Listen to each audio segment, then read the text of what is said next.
அன்புக்குரியவர்களே, ஆண்டவர் இயேசுவின் இனிய பெயரில் உங்களை அன்போடு வாழ்த்துகின்றேன். இந்த ஜெபமாலை மாதத்தில் ஜெபமாலை புனிதர்கள் என்னும் தலைப்பில் ஒவ்வொரு நாளும் ஒரு புனிதரை பற்றி உங்களோடு பகிர்ந்து கொள்வதை நான் மகிழ்ச்சி அடைகின்றேன். இன்று ஒரு புனிதர் அல்லர், அருளாளர் ஆலன் டி லா ரோச்சை பற்றி உங்களோடு நான் பகிர்ந்து கொள்வதில் மகிழ்ச்சி அடைகின்றேன். அருளாளர் அருட்தந்தை ஆலன் டி லா ரோச் டொமினிக்கன் சபையைச் சேர்ந்த ஒரு குருவானவர். புனித டொமினிக்கு பிறகு 200 ஆண்டுகளுக்கு பிற்பாடு வாழ்ந்தவர். நம்முடைய ஜெபமாலையின் வரலாற்றை எடுத்து பார்த்தால் நமக்கு வியப்பான ஒன்று புலப்படுகிறது. என்னவென்றால், ஜெபமாலை பக்தி ஒரு கடல் அலையைப் போல ஏற்றமும் இரக்கமும் கொண்டதாக இருக்கிறது. அது ஒரு வியப்பு தான். சில நேரங்களில் ஜெபமாலை பக்தி உயர்கிறது, அதன் பிறகு அது சற்று குறைந்து மந்தமடைகிறது, மீண்டும் உயர்கிறது, மீண்டும் குறைகிறது. இப்படி ஒரு கடல் அலை போல ஜெபமாலை பக்தி உயர்ந்து தாழ்ந்து போவதை நாம் வரலாற்றில் பார்த்து கொண்டு வருகிறோம். அப்படித்தான் புனித டொமினிக்கின் காலத்தில் எழுச்சி பெற்ற ஜெபமாலை பக்தி 100-150 ஆண்டுகளுக்கு பிறகு மங்கிவிட்டது.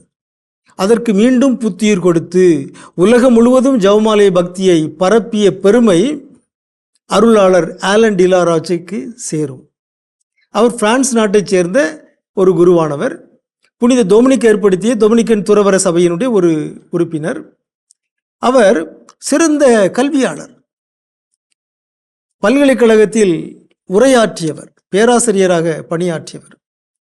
சென்ற இடங்களெல்லாம் வல்லமையோடு அவர் இறை வார்த்தையை அறிவித்தவர், போதனையாளர், மறையுரையாளர். அவருடைய வாழ்க்கையை புரட்டி போட்ட ஒரு நிகழ்வு ஒரு நாள் நடைபெற்றது. ஒரு நாள் அவர் திருப்பலி நிறைவேற்றி கொண்டிருக்கும் பொழுது இயேசு அவருக்கு தோன்றி ஒரு செய்தியை சொன்னார். ஆலன், நீ ஜெபமாலையை பற்றி மறையுரை ஆற்றாததால் நான் மீண்டும் சிலுவையில் அறையப்படுகிறேன் என்று இயேசு ஆலன் டி லா ரோச்சிடம் சொன்னார். இதை கேட்டு ஆலன் டி லா ரோச் திடுக்கிட்டு போனார்.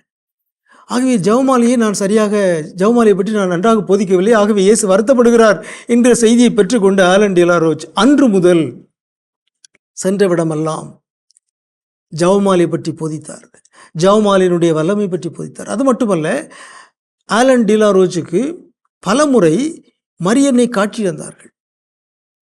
புனித டொமினிக் எவ்வாறு ஜெபமாலையை மரியன்னிடமிருந்து பெற்றுக்கொண்டார் என்பதையே ஆலன் டி லா ரோச் ஒரு காட்சி மூலமாக கண்டார். வேறொரு சமயத்தில் அன்னை மரியா ஆலன் டி லா ரோச்சுக்கு தோன்றி ஜெபமாலை ஜெபிப்பவர்களுக்கு கிடைக்கின்ற 15 ஆசீர்வாதங்கள் என்ற வாக்குறுதி அவர் வழங்கினார். இந்த 15 பலன்களும் என்ன? ஜெபமாலை ஜெபிப்பவர்கள் இறை அருள் இன்றி இறக்க மாட்டார்கள். ஜெபமாலை ஜெபிப்பவர்கள் உத்திருக்கிற நிலையை அடைய மாட்டார்கள். ஜெபமாலை ஜெபிக்கின்றவர்கள் இறைவனுடைய ஆசீரை பெற்றுக்கொள்வார்கள் என்று 15 பலன்கள், ஆசீர்வாதங்களை ஒரு காட்சியின் வழியாக அன்னை மரியா ஆலன் டி லா ரோச்சுக்கு வெளிப்படுத்தினார்கள். திரு அவை இந்த 15 பலன்கள் கொண்ட இந்த வெளிப்பாட்டை ஒரு பிரைவேட் ரெவலேஷன், ஒரு தனிப்பட்ட வெளிப்பாடு என்று ஏற்றுக்கொண்டது. ஆகவே இந்த 15 வாக்குறுதிகளும் இன்று திரு அவையால் ஏற்றுக்கொள்ளப்பட்ட பலன்களாக இருக்கின்றன.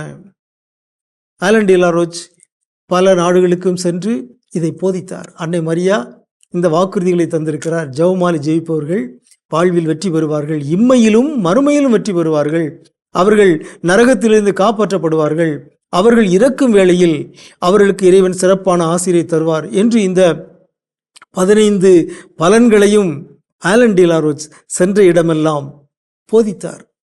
பல வல்ல செயல்களை செய்தார். எனவே திரு அவை அவரை அருளாளர் நிலைக்கு உயர்த்தி பெருமைப்படுத்தி இருக்கிறார்.